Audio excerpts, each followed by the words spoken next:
We are back, the ABJ Podcast, for episode 16. Thank you guys so much for hanging out. Just going to get this quick nonsense stuff I hate doing in the beginning out of the way. The housekeeping, carny nonsense where I tell you to check the links below. And if you would like to support the podcast, we do have things like Patreon, which I'm trying to go for now, where you can go as little as $1, or if you're a big ass baller, you can go higher if you want. That helps general support of the podcast, new equipment, paying for the bills like StreamYard and things that keep this train moving, as well as merchandise links also below.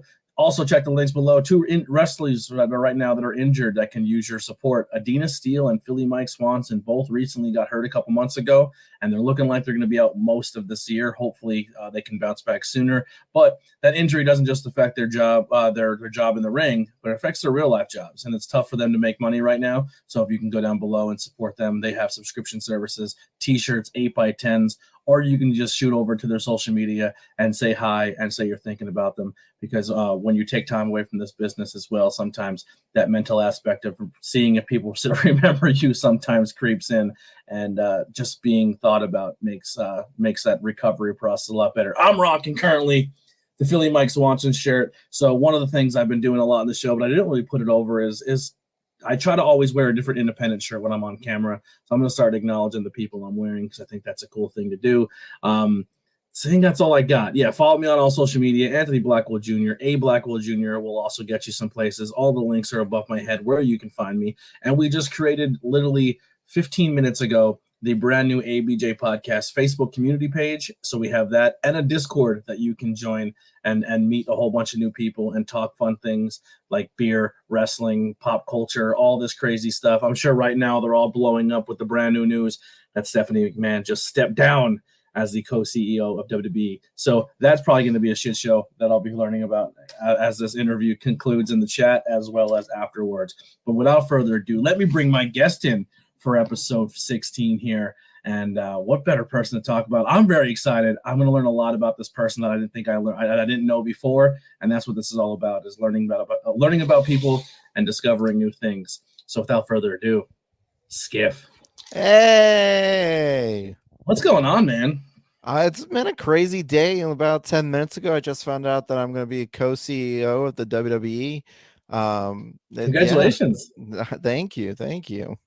Do you get like a budget of hush money, or is that discussed yet? Is that like a? I mean, I don't think I'm getting paid. Oh, that's usually pro wrestling. Yeah, hot dog and a handshake, I think is the hush money. Yeah. What pays less, stand-up comedy or professional wrestling? Are they pretty equal? Probably stand-up.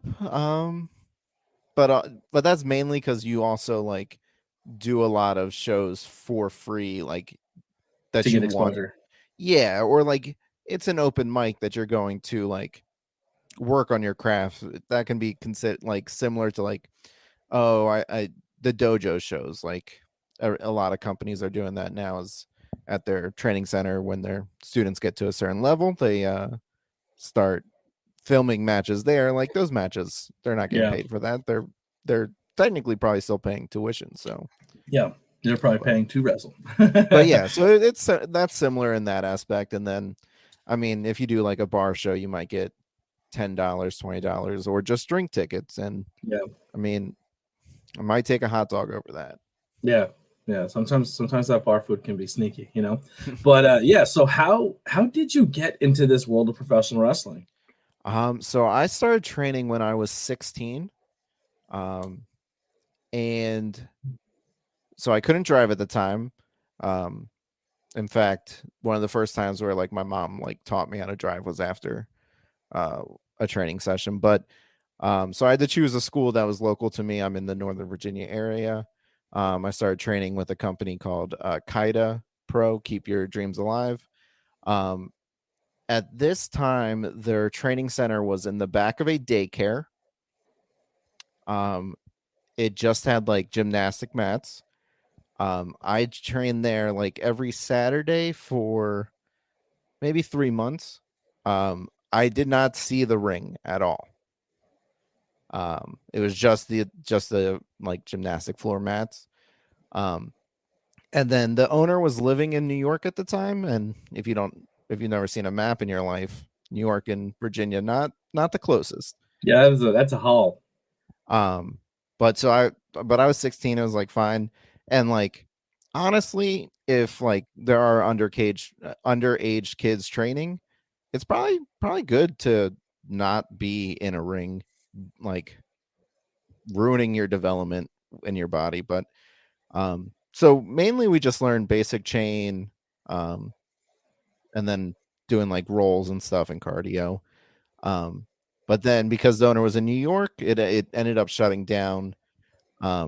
Essentially, one of the people from the previous class was asked to be the head trainer, and he's like, "No, I'm not qualified for that at all." And so at 16, the dream kind of died a little bit. About a year later, the company did reopen their training school. This time it was in a strip mall, and there was like a Mexican church next door, and then on like behind us was like a porn shop. Love that. That's about as pro wrestling as you get. Church, porn, and wrestling. Yeah. So it was a fun experience going into that. But that's where we had a ring that time. And so I started training then. Probably like at that point I could drive, so I could have potentially chosen something else, but again, this was fairly close to where I lived. And I was still getting the previous rate that I had agreed on and signed a contract for. And so I decided to stick with it. Maybe if I had chose to like drive up to Philly, like that was the other option, but that's still 3 hours for me. And I was 17, so I still had like school in the morning and things like that. But that was fun. I started training there. That class with me, Nyla Rose was there. They were in my class. Yeah, she's out of Virginia. Yeah. Mm-hmm. And then shortly after I started, Logan Easton LaRue was also there. So Yo, criminally underrated. Yeah, Criminally underrated. Like there's no reason why he's not on TV. He's so good. Absolutely. Like I love Logan.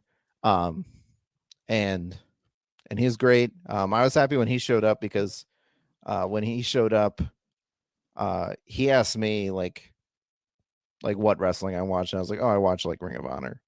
And he was the only person at that time at our school that did watch anything independent. Everyone else was like strictly WWE stuff. And so it was cool that he was there and someone else to talk about things I actually liked and could try and do stuff other than what was on TV. Yeah, and Ring of Honor is that's a deep cut at that. What year is that? 2007. Wow. So I mean, yeah, you're ahead of the curve.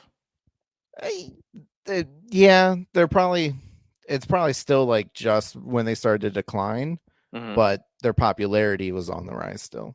Yeah, that's I didn't realize how big of a deal Ring of Honor was until like maybe a year or two ago. I knew it existed, but I never realized the history there and who came out of it and what was built out of that. And then learning about it just from doing content creating and wrestling and kind of going back and relearning things. And then being in the Worldwide Dojo and then being like, wow, we're essentially in the heart of ROH at one point in time, in this place, and hearing all the stories about the broken squat racks behind us because Cesaro shattered it, and sitting in the going in CB's office and being like, that's where Punk and Daniel Bryan and people like Kevin Owens walked the doors. Like, this is unbelievable. So yeah, and it's kind of cool that it's in our immediate area in Pennsylvania.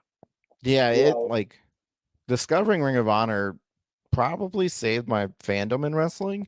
Because like the early 2000s WWE was bad, and then like I started watching TNA, and then that started to get bad too. And then I found the Independents, and that revived everything, got me checking out stuff from Japan as well. Yeah. So was wrestling always a big part of your childhood and growing up? And were you always did you always just how did you find wrestling? Like, was it your parents were into it and it kind of stumbled across, or how did you get that bug? So my parents weren't really the earliest I can remember is it must have been some like WCW like C show that my dad put on. I guess maybe it was WWF, but it was like Macho Man and like mini Macho Man against like Doink and Dink. And like I remember enjoying that. And then like they would buy me like wrestling action figures, and like I enjoyed playing with those and everything. And like I had a ring and things like that. But I wasn't like watching all the time. And then I started to during that, probably right at the Attitude Era.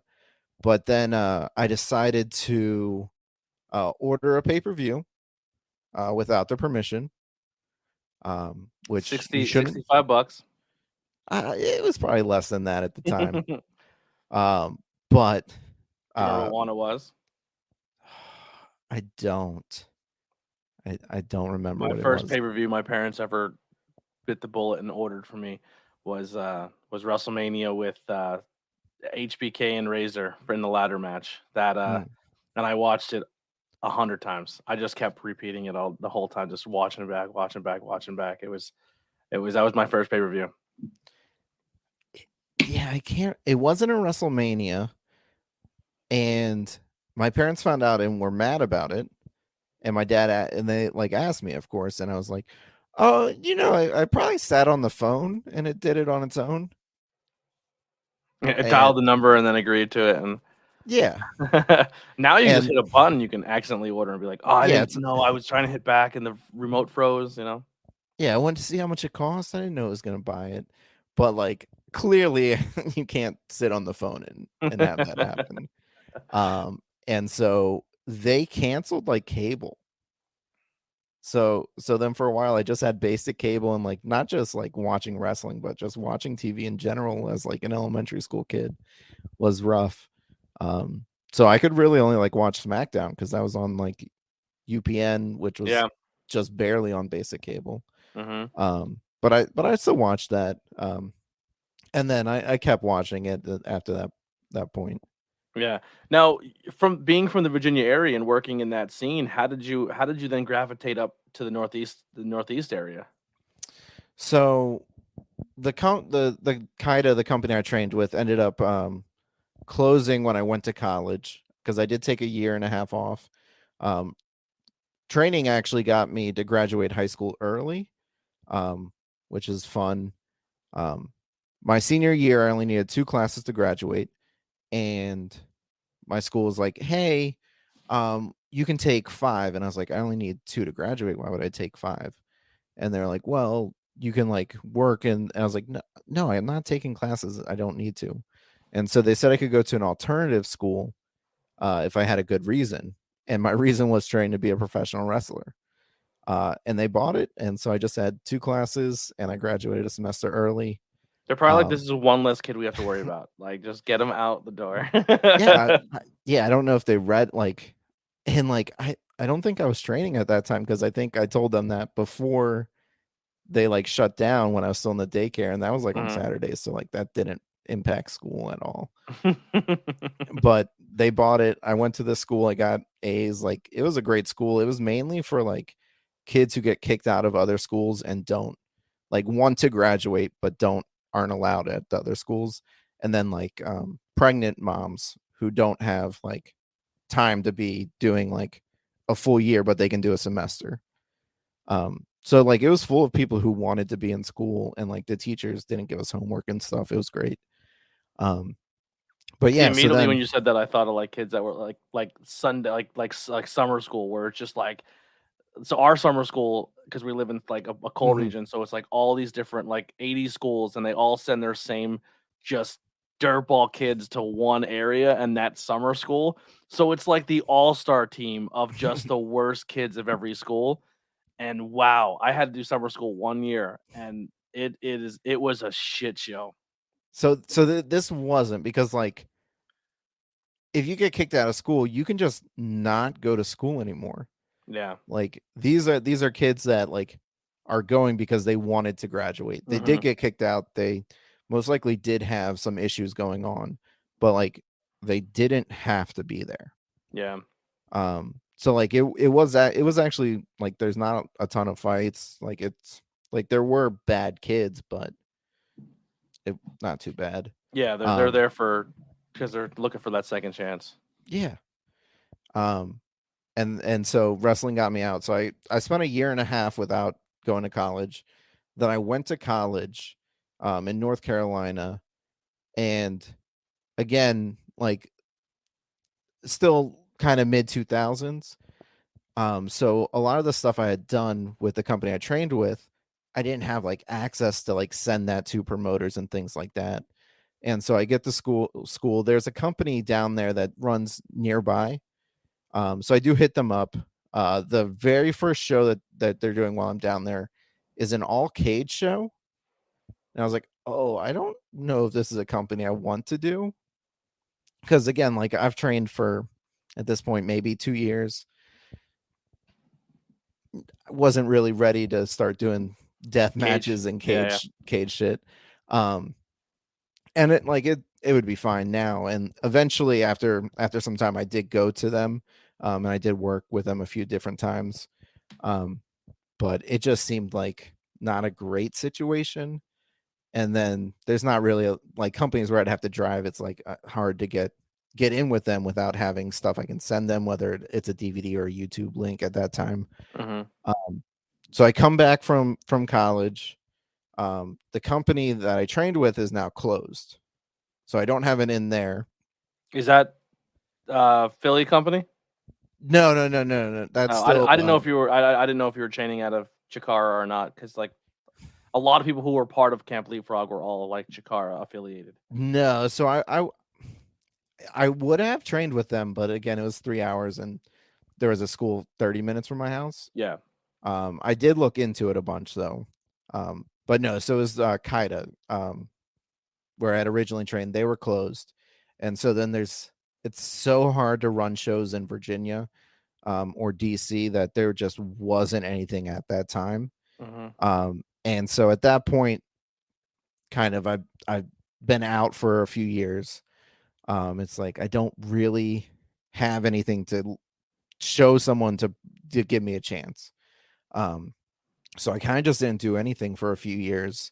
Then a company started called Nova Pro in Virginia, and Logan was going to be one of their stars and was one of their stars.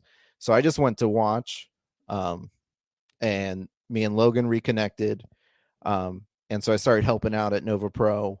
I started doing commentary there because I didn't want to pay for a license, and they were bringing in a lot of stars. Like if you look at their cage match, like there's a reason that people weren't getting paid what they were supposed to or at all. And so I didn't think I belonged on the shows, but I started doing commentary, and I really liked commentary with them. But then Nova Pro closed down for a lot of different reasons. And I had just gotten my foot in there to start doing commentary. I did a few matches with them as well, and they closed down. The matches I did with them are on shows that never got released. So again, didn't have footage to give to someone else at this point. And so then I'm still talking with Logan. He asked me if I want to ride up with him to a Camp Leapfrog show. And I was like, yeah, I'm not really doing anything. It's the pandemic. There's like nothing to do. So I rode up with Logan to Camp Leapfrog, and kind of just started all over again. Like, hey, can I help out? Can I do this? I did some commentary for them. I eventually pitched an idea of me essentially being like a Bobby Dempsey type character, where I was just with people that treated me bad. And you had and that so that green suit. Yeah, and I started doing some managing up there. And that's how I got into Camp Leapfrog up there. It really was just being friends with Logan and willing to keep him company on a long ride. That is so key too. Like we talked about that on a podcast maybe two episodes ago with like we call Mike our gateway drug because Mike doesn't drive and he'll just be like, yo, I need a car ride to get to this next show. Who wants to ride? And he's booked, but he just needs a way there. Yeah. And 9 times out of 10, man, you just take that ride with him and you bring a car full. And wrestling companies are like, oh, you're here. 3 people didn't cancel, or you know how to do this, this, and this, and you can do commentary and you can do this. Like, yo, welcome to the team. And then you're getting opportunities, and then you find a new niche, a new little family, and you're off to the races. Yeah, like that's how I got up there, and I had a lot of fun, so I kept coming back, and then was getting to do some stuff there, and then once again, pretty much my entire wrestling career, it shuts down. You are the bad bug. Well, it's not your fault they're shutting down, but maybe you're jinx. Yeah. Yeah, like it's every time it's like, oh, now I gotta start over. Thankfully at the time, Flying V was starting back up after it had kind of shut down for a little bit as well. And they asked me to do commentary with Big Dust, who I love, and I was super excited to do that. You and Dust I got to check that out. Flying V? Yeah, it's on IWTV. Me and Big Dust do commentary. He's great. I'm just there. He loves me, but it's a lot of us still giving everything that's going on respect and attention, but we're also fun guys, so we are having fun, but it's not jokes just to have jokes. We're not trying to overshadow the product or anything. Yeah. We're just having fun watching and telling everyone what we're seeing. Yeah, I just wrote that down. I'm gonna check that out. Where are they based out of, Flying V? So that's in Maryland. They run a black box theater. Okay. And so they tend to have like a theater audience. And so they do put a lot of emphasis on like characters, and making things kind of mesh with the theater audience. Their last show, they did a co-show with a company called Super Art Fight, which is like they have 2 artists who are just drawing on a sheet of paper at the same time. And it's weird and crazy and fun. It sounds like something I would absolutely love, to be honest with you. That sounds amazing. They're incredible artists. Yeah, like I fell into the Sanctuary. That's kind of by me. It's an old church they converted into a wrestling studio, and it's one of those places too. You walk in and you kind of look at the history and like, holy crap, look at the people who came through here. But it's kind of like how you said those dojo shows, where it's kind of like it's a venue. Do you want to come work? You can. The guy who runs it literally is losing money every month just keeping the building afloat, so he can't pay anybody. But it's a good place that the lights look good, the cameras look good, the production's good, and you can get your footage because it's on YouTube right then and there live, and it's a good way to get your resume up as well too. Because that's what you brought up is a really good point when it comes to this business. Like you go and work your ass off at a school, or you go work yourself up in a company, and then some promoter is a dirtball or something crazy shit happens, and then you lose your entire category or catalog, and now you can't promote yourself because no one knows who you are. Because that's a huge thing too when you take a step back in the independent wrestling scene is you are 1 in a million. Like you think wrestling in general on TV is big, independent's 3 times as big, and it's everyone trying to fight and claw on their way up to the next level. And that's why when like companies shut down and then like you're like, oh well, the entire catalog is now erased because that person was so bad, like we can't show their footage anymore. And I'm kind of in that boat where like I get it, that person shouldn't get paid like because we don't want to support them, but the work that the people put in the ring shouldn't be shut down or shut off, or like because that's footage for them, that's opportunities for them to showcase what they can do. Yeah, absolutely. But who else in the Virginia scene did you work with besides like a Nyla or a Logan that we may know? So at our school, Christian York was my head trainer, from ECW, which he wasn't he was kind of by name the head trainer, but he was there for a little bit. And then mainly John Kerman was my trainer. Who I think he's great. I think he could have done more. He had a few ROH matches. I think he was in ECW as Kerman the German, or ECWA. I'm sorry. Yeah. I got to meet Johnny Fairplay. He loved my gimmick at the time. What were you doing there? So I had a cutoff poison shirt and then just bright green pants. So not the full bodysuit. I was in much. You really better like shape. that green.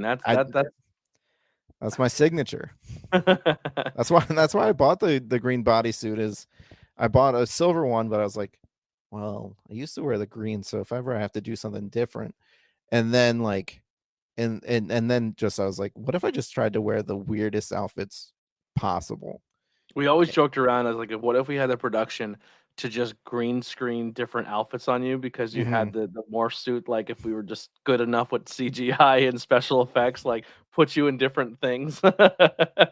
and I would have loved it. I think there was the last Halloween special, not like the high tension one, but the previous one. Yeah. It was I got murdered because of course I did. Yeah. Is that when we drowned you in the pool? No, that was Killian Vision, which is fantastic. Yeah. That was the first time I got to use my GoPro in water, so that was kind of fun. They're like, we need to shoot a water scene. I was like, I have a GoPro because I had everything in my car. Yeah, that was like the joke, is Blackwell has literally anything equipment wise in his trunk of his car. And like, I have a GoPro, and then we send Devin under the water, and then he filmed you dying. And yeah, and then Killian's just asking me if I can stay underwater longer. Like, what if you just did it longer this time? What if we just legit drowned you? Yeah, but then the next the Halloween episode, I got murdered, and I was like, well, what if we had the villain just like, I'm in my green suit and he's just holding me by the head, and then you CGI like my body out of it with the green suit. But I don't think they were able to make it work. But I was like, we weren't that good yet on the production side of things. I was like, well, let's film it. If you can give it a go and see if it works, but don't spend too much time on it. Yeah, we were still in the very early stages of production. It's crazy, honestly, what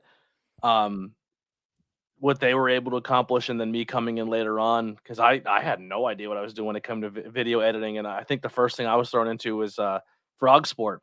And then they're like, all right, we need you to edit these matches and do this, and this. And I was like, I had to learn how to put the ball. And then we did the WCW video games where it was like the photos, and then it would play like a little, I'm going to beat you up. And then it would pause, and then the next one would play. And I was like, and I learned, I like YouTube, and because I didn't want to like tell people I didn't know what I was doing. And I also wanted an opportunity, and I wanted to get good and better and be a part of it. So they're like, can you do this? I was like, yeah, no problem. And I was like, how do I do this? Yeah. And it worked. No one seemed to not hate what I did, and people liked it when it aired. So fake it till you make it, brother. I mean, that's just what everyone's doing. Yeah, every single person. Like, you never commentary, bro. I've been commentary since I'm born. You're like, first show ever. That's another thing. Like sometimes I regret the school I did choose to train at, because really we just kind of learned the basics, and like a lot of it was bumping and selling, and then like we would learn how to like put together a match, but like I wasn't taught a lot of moves. So whenever someone wanted to do a move, I'm like, yeah, sure. How do I take that? And it's just like, just let me know, I'll do it. And like, cause I had the if there was two things I learned, it was how to bump and how to sell. Yeah. And like, wrestling was just getting out of the era when like you needed to be able to do a lot of moves, essentially. And like, all I really wanted to do was I wanted to be a big guy who just got squashed. And like that and comedy matches, but like, it was just like squash matches, especially on the indies, were gone at this point. And it's just like, how did we never put you and Abs together? I Two big pitched guys it. who take a lot of losses, and like Yeah. you and Abs in an Iron Man match that just because no one can actually beat the other one would have been gold. Yeah. It goes to a time essentially, limit draw every time. I mean, Alex, I'm if you're for it. listening. But yeah, essentially, eventually my character, just what if I'm just a wrestler who doesn't know how to wrestle? I love that. And it's like anything I do is so surprising to me. That's a great character, and that's the thing is sometimes when you take yourself less serious and just go out and have fun, that's the stuff that sticks to people, man. Like that's the moments that people are like, oh, that's hilarious, that's funny, that's what I want to keep watching. Is sometimes when it gets goofy, and then some people listen to Cornette and they hate it because he told you not to like it, but that's neither here nor there. But it makes sense. Yeah, in Cornette's world, it makes sense that oh, this guy doesn't know how to wrestle. Exactly. That's the character. I don't. Yeah, make the character make sense and you'll be fine.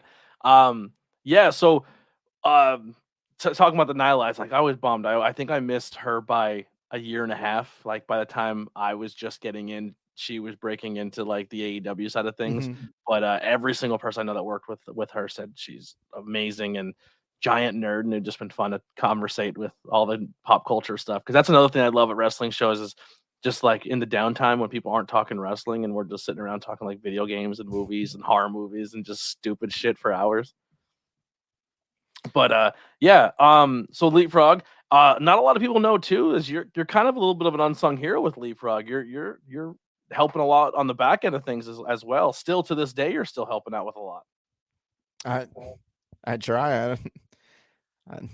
I would do. It's noticed. Yeah. Trust me, it's definitely noticed. You're keeping the spirit alive without even people knowing it's you doing it. But I wanted to give you your roses there. Leapfrog looks like it's looking like it's slowly rising from the ashes at Christmas Trios. We got a little Trios action, which was a little nod, and then we had some storylines telling of who's going to be in charge of Camp Leapfrog, and that kind of culminated. If you want to go check it out, it is free right now on YouTube. Go watch Christmas Trios over on on High Tension Wrestling YouTube channel. I will put the link in the chat in 1 second here that you guys can go and subscribe and check it out. Let me. Don't watch it right now. Watch it. Not right now. Don't watch this first and then go back and check it out. But you can definitely go and subscribe. They're currently sitting at 257 subscribers. So if we can get them a bump and get more people to check them out, that'd be unbelievable. And I would love you guys forever. But absolutely, yeah. A lot of cool stuff coming there soon, and a lot of opportunities to see some really good matches that you guys maybe missed out on with IWTV. That'll maybe some of them shifting over, and opportunities for you guys to see some fun stuff because there has been a lot of great moments at Camp Leapfrog. But that's what I want to pose to you here next is what were some of your favorite moments at Camp Leapfrog, even if they didn't involve you? Just some matches that stand out or some feuds or anything like that. I mean, Killian Vision was fantastic. Everything they did with that was great. Me dying was one thing, but everything else with how they made every match feel different, feel like a different era, was great. And then the finish to that show's spectacular. It'll make you cry. It's that good. The Goons are gold, man. They're just good at what they do, and they deserve everything they get because they put the work in. Yeah. And I'm thankful for them because I think them going to Leapfrog and me just thinking of a dumb bit to go up and say to them, I think got me to connect with Dust. I had known Eel for a little bit as well, but that helped me get probably the Flying V job. But essentially I just went up to him and I was like, hey, can I join the go-ons? And they were like, what? I was like, can I join the go-ons? And it took them a second to figure it out. And when I had been waiting months to say it too, and it was so happy. And it landed, yeah. I love watching them put matches together because usually 90% of the time they're not even characters. That's just who they are in real life. But you see people put the match together, oh, we're gonna do the lockup, and then we're gonna go here, and then and they have like every special spectacular name for everything. And then like you see the goons putting the match together, and they're like, all right, Killian's like, I'm gonna put you here, and then I'm gonna get you the whop and the bing and the bow, and then Dustin's like the bing, the bow, then the and they're legit putting a match together, but they're just so like they're just always entertaining. They should always have cameras on them. They're funny as fuck. But yeah, the I what I miss about Leapfrog was filming. It was almost I liked filming the matches and doing commentary, but almost taking a camera and be like, "Yo, go off," and you're gonna go help these people film a bit. They were just as fun as any wrestling things we did. Like watching people try to put bits together, and like I was super happy that I got picked to do the Friday skit with Julius, and like I got to film that. So like acting like I was getting knocked out and then rolling with the camera, like it was so much fun. And anytime you get to work with CC Boost and his crew as well as Julius Smokes is going to be a absolute fucking blast of a time. Yeah, I think that's part of the reason like I fit in so well there. Was that like the wrestling was there, but like we were essentially just shooting bits. Like it was like Saturday Night Live meets wrestling. So it was like a bit, then a wrestling match, and a bit, then a wrestling match, and it was fun. Yeah, and like that, like because essentially the time period when I wasn't doing wrestling for a while, like I got into stand up.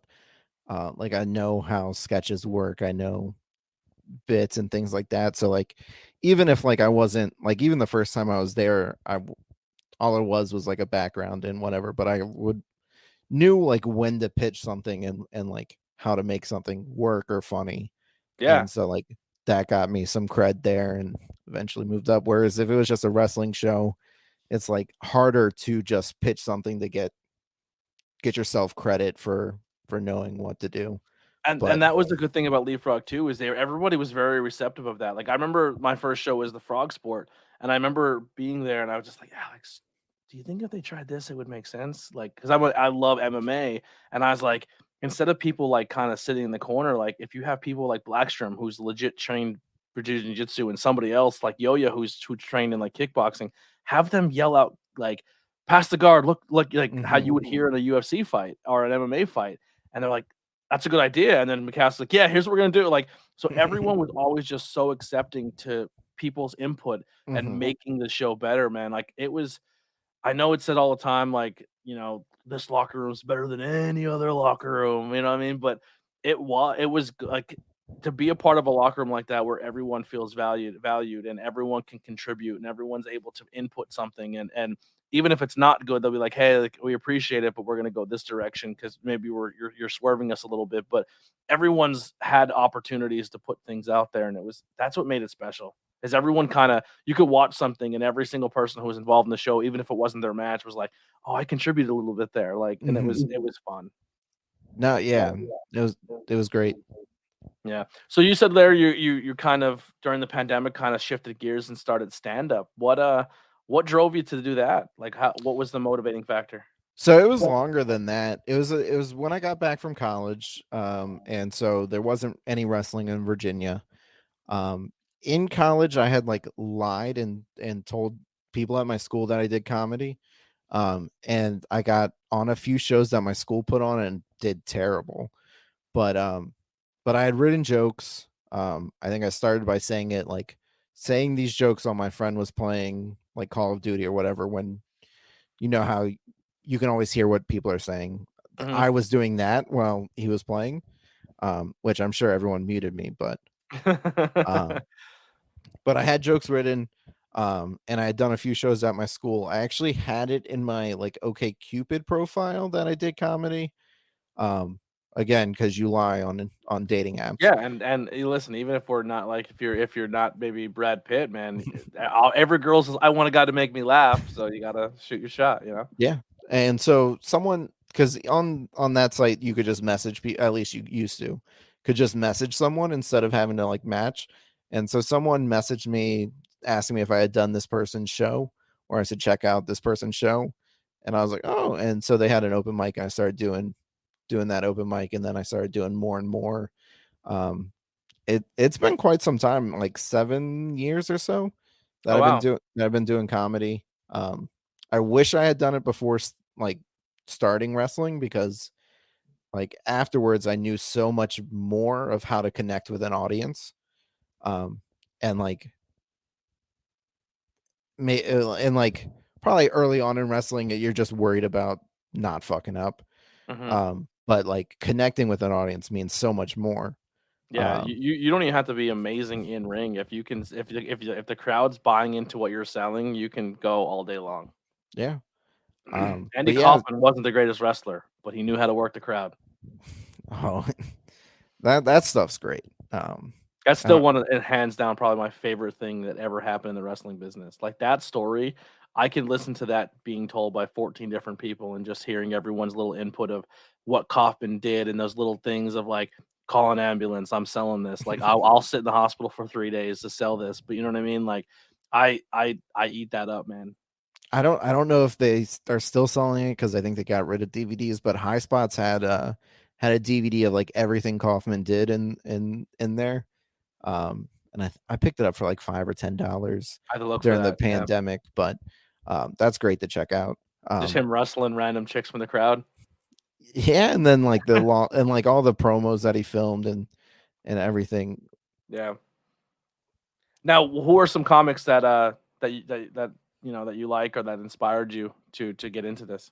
So Norm Macdonald's probably, he's not number one, but he's normally the one I say because he's the most well known. He's probably number two, if that helps. But yeah, I love Norm. And like he's probably the funniest person there is. Yeah, 100%. I love Norm. And then there's a comedian named John Doerr who had like a Comedy Central half hour, which is fantastic, that I loved. And he was like, he's not like weird, but it's just like slightly different. He has some of the funniest Conan sets I've ever seen. Like there's two different ones where him and Rory Scovel are both on Conan. One, they got double booked and they were going to split the time, except they just both were telling their jokes at the exact same time. Did you watch the thing on Netflix with Attell and Ross bumping mics? Where they just go up together and just roast each other and talk. It was so fucking funny. So this is similar, but they could not care less that the person's next to them. They are saying their own jokes to the audience with no regard to who's next to them. Then there's another one where they like interact and Rory's like a usher there, and then they just start yelling back and forth. And then Conan and Andy are like, "What are you guys doing?" And they're like, "Oh, you think this is easy?" And they switch places with Conan and Andy. It's brilliant. I found him because he had like a TV show in Canada called The John Doerr Show, which was airing on IFC here. And this is after I've gotten cable back, so I was able to see it. You weren't ordering pay-per-views anymore. No. Learn that lesson. And I watched, and like that's where I really started to like him, and I saw his Comedy Central half hour. I was like, oh, this is great. This is something I would like to do. And then I was able to start doing it. Yeah, I don't think I'd ever have the balls to do stand-up comedy, but I love it. Friday nights, I remember they're like, "Yo, you coming out to the football game?" And I was like, "No." And they're like, "What do you mean?" And I was like, I wouldn't tell anybody what I was doing, but I would literally stay home and watch Comedy Central Presents, because it was like every Friday night, and they would just play all those comedy specials. And I remember watching so many of those. And then like 5-6 years later, like some of the people who did those half-hour specials then became monsters, like in the comedy field. Like I remember watching Dane Cook before Dane Cook became Dane Cook, like Kevin Hart, like Dunham, even though I'm not a really Dunham guy, but I remember seeing all those people in those specials, and I was like, this is like amazing. I remember the first one who I seen, two people that I remember just being like, I absolutely love them. Well, three. I loved Patrice O'Neal. I loved him. I really liked Mitch Hedberg, unfortunately passed away. And the third who was the third one that killed me every time? I literally had it and I lost it. But Patrice was definitely very, very high up. Oh, Greg Giraldo. I love Greg Giraldo. I really liked him a lot too, and we lost him. But yeah, I love stand-up comedy. I think the first CD I ever bought was like the Adam Sandler comedy bit CDs. Like they're all gonna laugh at you. Like Yeah. I've always been into comedy. It's like, yeah, it's so much fun. And then we had some people in our area who just started like comedy stuff up here, so they do like open mics, and it's starting to gain some traction in our little tiny coal region. When I did my music festival, I had like 6 bands, 3 covers, 3 original, and then 2 like headliners.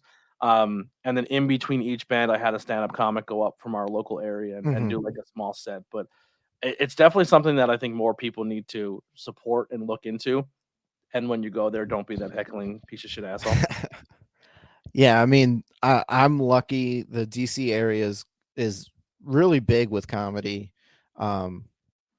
We don't have like the industry that New York or LA has, or even Chicago has some, but like with DC, like there's just so many quality shows that you can do each night.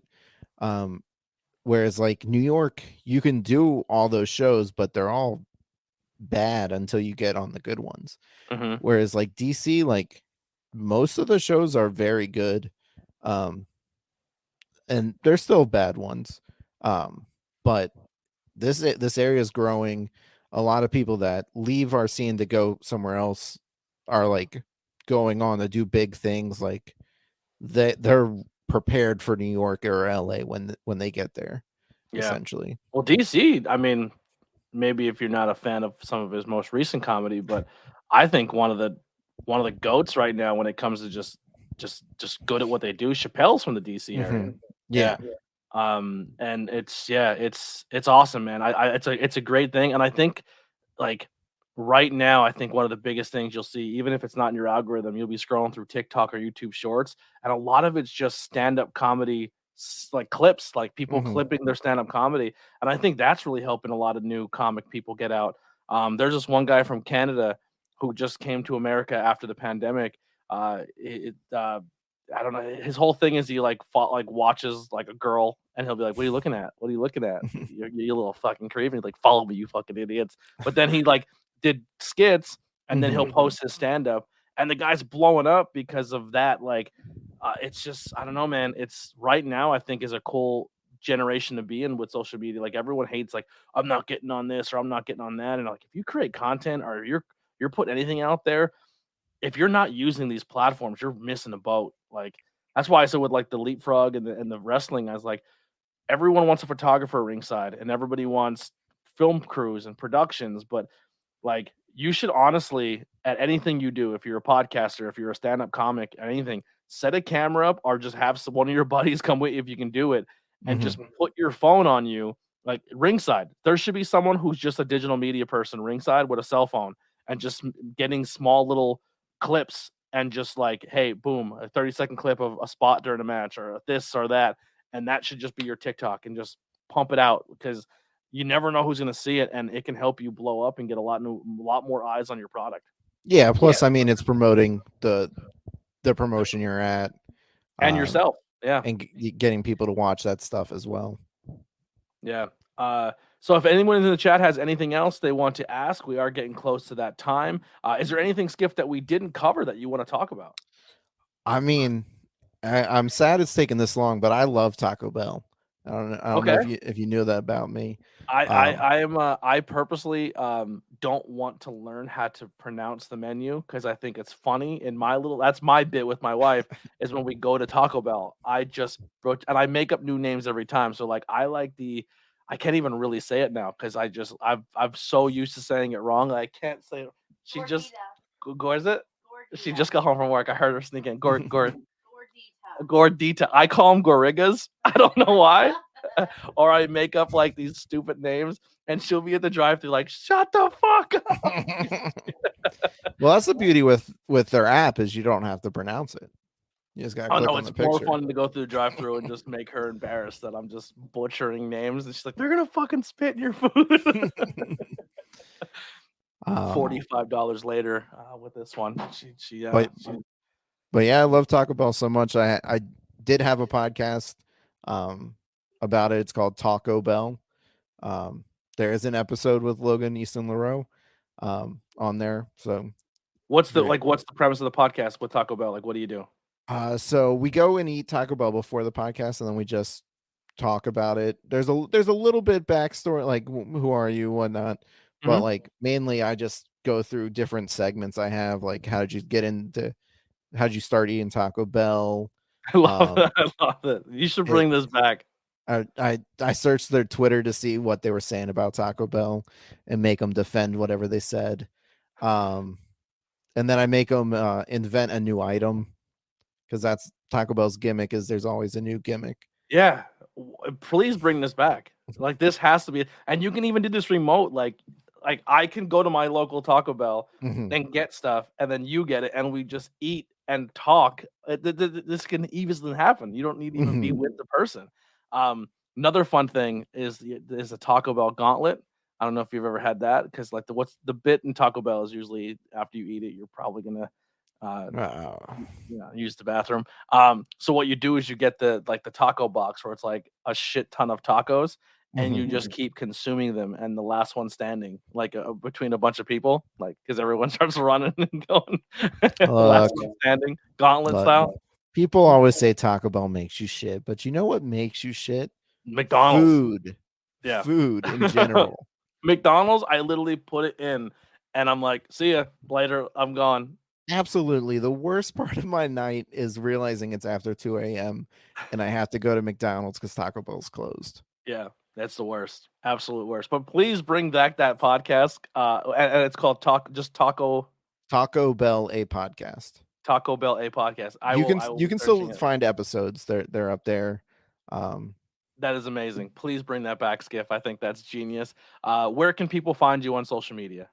So Twitter is at JustSkiff. You have to include the word just to make that clear. At JustSkiff.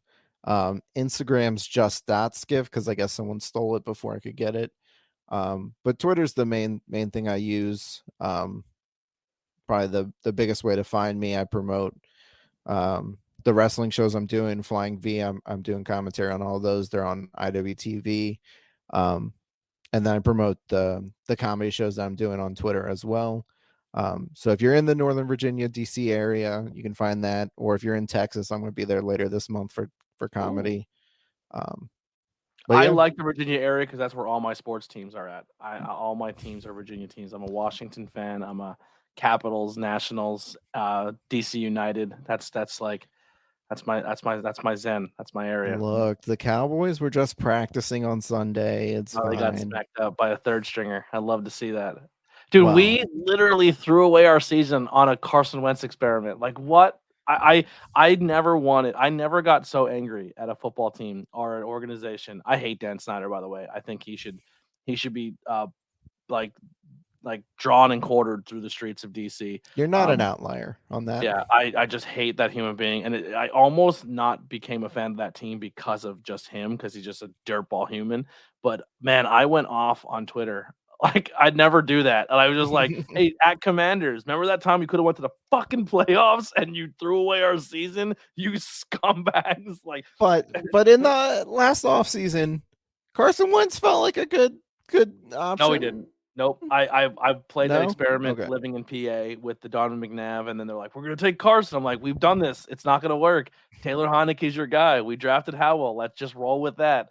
Nope. Let's bring in Carson and give him all that fucking money, and then they're probably not even gonna keep him next year, and we're gonna take a hit in our cap because we had to bring him in. Annoying. Hate it. Are you a Cowboys fan? I am. Oh man, sorry. You had all those points. Well, listen, it's been a great podcast. But yeah, and it's just, I don't know, it's a fun thing. Definitely start making more clips of your comedy. You sent me the one, and I thought it was very entertaining. But I think you should cash in on that, man. Start clipping some more of your sets and put them out there for people to see. Yeah, I did some of that during the pandemic. It's just a lot of the times you don't get the best video, or you're like, that it doesn't hit quite as well as you wanted it to. And so you start overthinking things. I wish there was more of a comedy, like, and I also like don't have enough time in my day to do what I want to do and also help others, because that's my biggest problem is I jump in on like I can jump in here and help you guys grow, and then I just don't help myself. But like how wrestling shows need cameramen and need good equipment. Just someone show up at a comedy show and just put a camera up there. You know what I mean? Just put a camera there and figure ways out to get the audio still sound good and help these people get seen. That's my biggest thing, man, is I hate when there's such talented independent people and they're not being seen just because there's a lack of way of getting it done, you know? Yeah, the issue is like it's almost true to form. Like if you set up your camera, things aren't going to go as good as when you don't set it up. When you forget to set it up, you're like, shoot, I should have set it up. And then when you do set it up, it's like, oh, I could have done better. Yeah. You just gotta always have it there because you never know. But okay.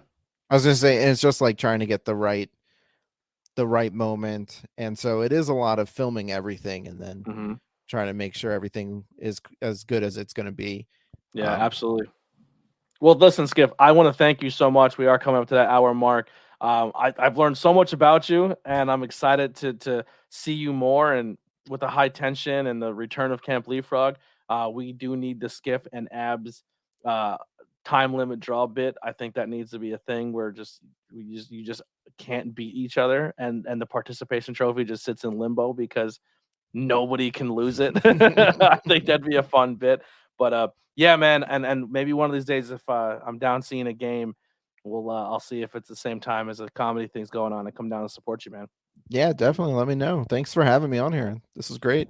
Anytime, man. The door's always open. If you have anything you want to plug or go over or talk about, man, just hit me up and I'd love to have you back on. Awesome. Thank you.